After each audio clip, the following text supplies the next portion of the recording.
Hello and welcome to Dirty Welds done dirt cheap. One more round, we're gonna do Bohler 7018, Inweld 6010, and what is it called? Washington alloy 11018. I call it 1118. It's a military rod.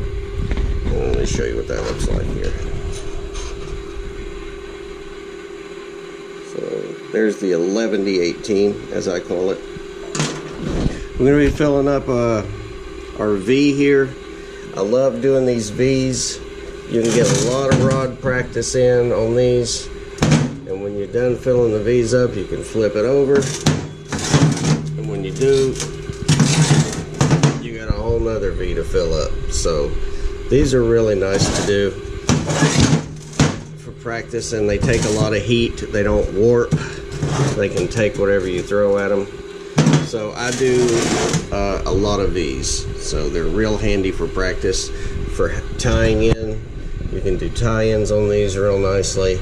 You can test what your rods are doing, and they're just fantastic. So we're going to do the 11-18, the Bohler 7018, and the Inweld 6010, and let's get started. All right, this is our first run on plate today. We got a nice cold 74, 75 degree V that we're going to be working off of. We're going to go ahead and run the red powder 6010 first, since this is a nice cold plate. We'll bring the 7018 in after we warm the plate up a little bit, and we're going to be running about 105 amps. So 105 amps on our Lincoln Ideal Arc. I'll set you up here so you can kind of get a feel for what we're doing and keep an eye on how it goes in. And let's get this done real quick and we'll review what we did.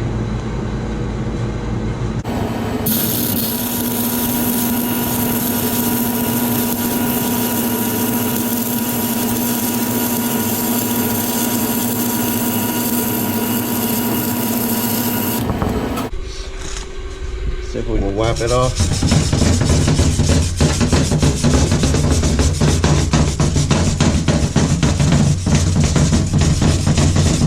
Give us an idea of what it looks like.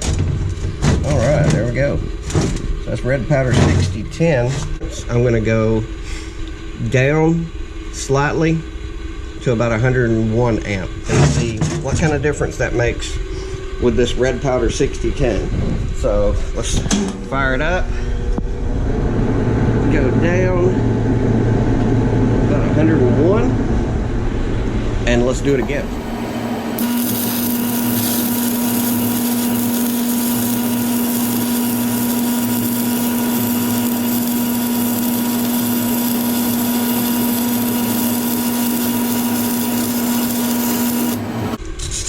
Let's see what it looks like.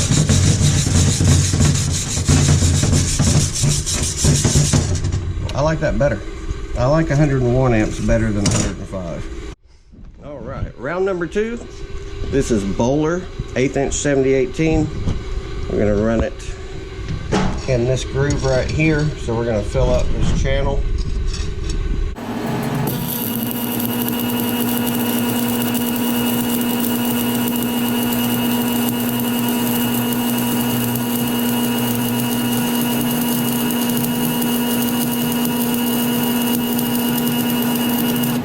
The 7018 is a drag rod, and the reason why they call it a drag rod is if you do not hold it extremely tight, it will crown up in the middle.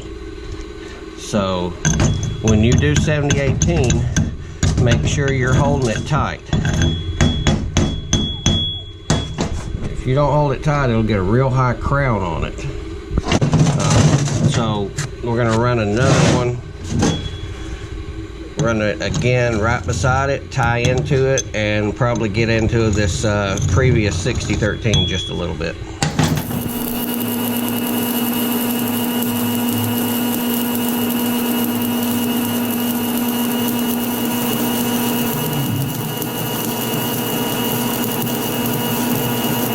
Another run with the Bohler 7018.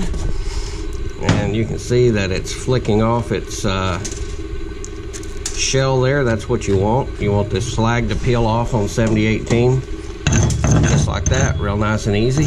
The 7018 tends to get really sticky after you run it too hot, so this slag will stick to the metal. When the temperature's right, it will simply release. That's what you want. And as you can see, this 7018 laid in really nice, really flat, and that's exactly what you want out of it. Pointed out, this is our first 6010 and our second 6010, our first 7018, our second 7018. So what we have left is this military spec 1118. Let's see, we'll run it down here to stay off of what we've done already. So there's our 6010, our 7018, and we'll do our 1118 down here and see how that goes in. I had a little bit extra of that 7018 left from the two that we ran here, so I went ahead and ran it, and I wanted to show you, since it had a nice bright color to it and it was flat, how that 7018 runs after you restart it. There's nothing wrong with restarting a 7018. I just finished off the nub we had from the other runs.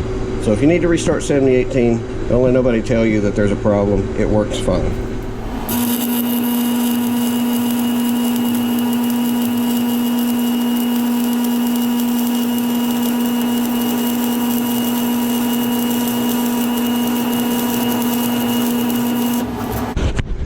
Our first run with the military spec 1118.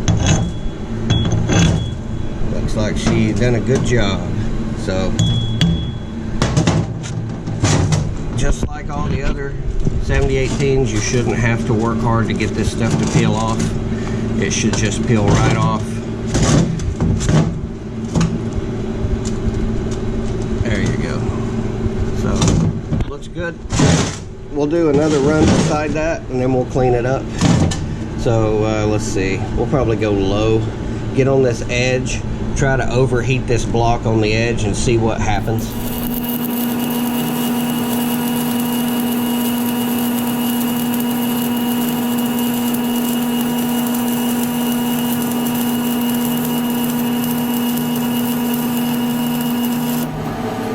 And also to that other bead. So look at how easy that stuff falls off. That's wonderful. So cleaned off with just a little like that. Easy, easy, easy to get off. Looks good. Let's clean it up and we'll see what it looks like. All right, that V is getting too hot to touch. We're getting some heat in it now, so let's go in and look at these two runs right here of the 1118. You can see run number 1 here, one number 2 here. Hopefully I can get a good angle on it. The shadows in here are horrendous. So turn it around. Maybe. So there it is. 1 and 2 right there. You see they turned out good. So this is a good rod. It's an inexpensive rod. You don't have to pay Excalibur money to get a good rod.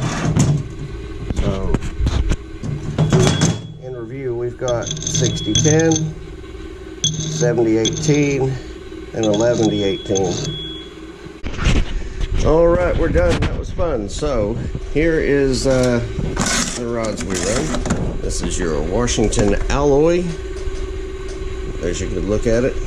That's an 1/8 inch, 11018. The 6010 1/8 inch by Inweld. These are the best red powder 6010 rods I have ran, hands down.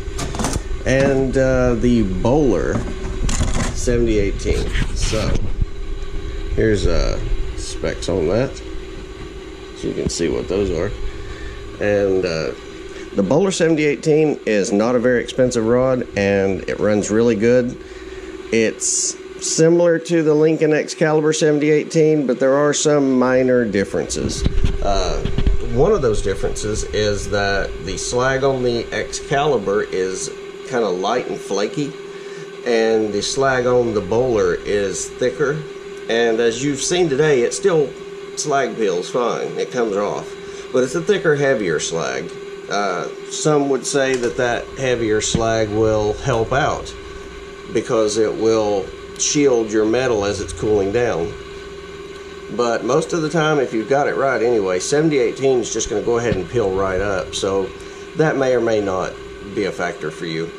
And the Inweld 6010, the deposition rate is as perfect as anything I've ever seen. You don't have to worry about it building up if you're coming back into the puddle and dipping, or you're making circles, which is common to do with 6010. With something like Hobart 6011, it's got a real high deposition rate. It burns off really fast, and it builds up really fast, and you can get too much if you don't move quick enough. Well, the Inweld 6010 deposition rate is slower. It doesn't do that. I like it a lot better, and it's done everything I've asked it to. So I would definitely recommend the Inweld 6010. And as far as the Washington alloy goes, it's a cheap rod. It burns in. It doesn't do anything special, but it doesn't do anything wrong. And I think when you're looking to buy welding rods, you can get a lot of rods that do things wrong. You know, sometimes the slag is sticky.